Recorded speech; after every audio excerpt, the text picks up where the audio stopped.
कभी एक आदमी था जिसका नाम था रत्नाकरा। वो पुराने भारत के जंगल में रहा करता था। रत्नाकरा एक डाकू था।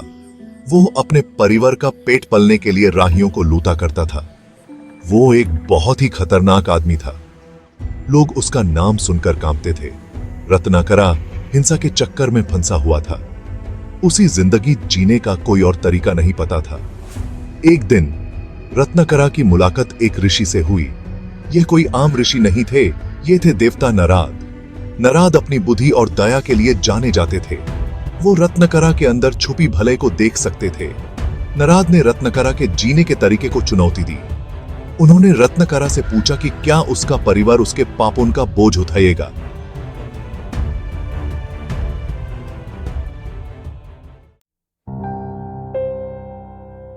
नराद की बातों से रत्नाकरा हैरान रह गया। उसने पहले कभी इस नजरिए से नहीं सोचा था। वो अपने परिवार के पास गया और उनसे एक सवाल पूछा, क्या वो उसके क्रियों का अंजाम भुगतेंगे? उसका परिवार डर गया।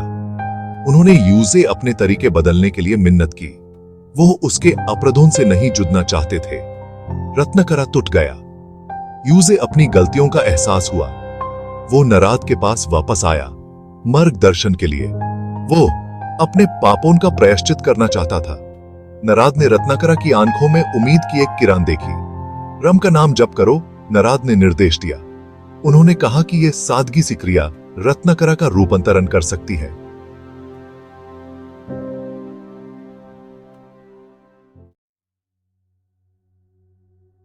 रत्नाकरा बदलने के लिए दृढ़ था।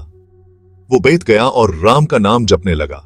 वो इतनी शिद्दत से जप कर रहा था कि वो सब कुछ भूल गया। साल दशकों में बदल गए और फिर भी वो जप करता रहा। चींटियां उसके शरीर के चारों तरफ अपने बिल बनाने लगी। रत्नाकरा अब दिखाई नहीं दे रहा था। वो धरती का एक हिस्सा बन गया था, अपनी तपस्या में लीन। नराद रत्नाकरा की भक्ति से प्रसन्न हुए और उन्होंने हस्तक्षेप करने का फैसला किया। उन्होंने चींटियों के बिल को साफ किया और एक बदले हुए व्यक्ति को प्रकट किया। रत्नाकरा अब नहीं रहा।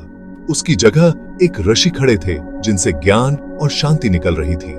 उन्हें एक नया नाम दिया गया, वाल्मीकि, वह जो चींटियों के बिल से निकला था। जैसे कि था।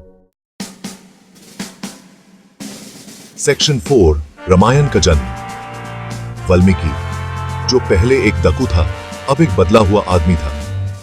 उसके पास बहुत ज्ञान और आत्मिक अनुभव था। उसने अपने इस नए ज्ञान का यूज मानवता की भले के लिए करने का फैसला किया। एक दिन उसने एक दुखी नजारा देखा।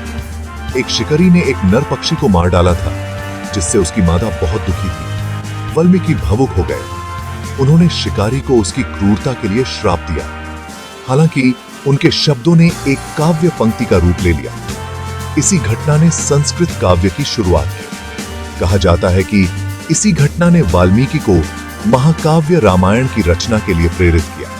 यह महाकाव्य भगवान राम, जो एक आदर्श मनुष्य थे, के जीवन और उनके कारनामों का वर्णन करता है।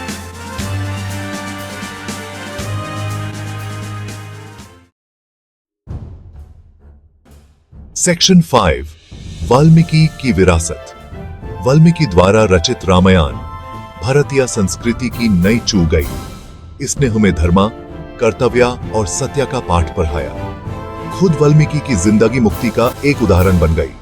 उन्होंने दुनिया को दिखाया कि कोई भी, चाहे उसका भूत कुछ भी रहा हो, महानता प्राप्त कर सकता है। वाल्मीकि को आदि कवि यानी पहले कवि के रूप में पूजा जाता है। उनकी कहानी आज भी लाखों लोगों को प्रेरित करती है। वो पचनीय और समर्पण की बदलाने वाली ताकत का प्रतीक है।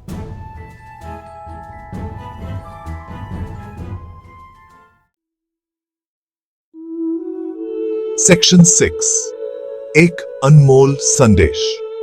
वाल्मीकि का एक डाकू से ऋषि बनने का सफर उम्मीद की एक किरण है। उनकी जिंदगी की कहानी हमें सिखाती है कि बदलाव हमेशा संभव है। ये हमें याद दिलाती है कि हमारे भूत के कर्म हमें डिफाइन नहीं करते। नेकी के रास्ते पर चलने में कभी देर नहीं होती। वाल्मीकि जयंती उनके जन्म का जश्न मनन का समय है। यह दया, क्षमा और आत्म परिवर्तन के उनके संदेश को याद करने का अवसर है। आइए हम सभी उन मूल्यों को अपनाने का प्रयास करें जिनके लिए वाल्मीकि खड़े थे।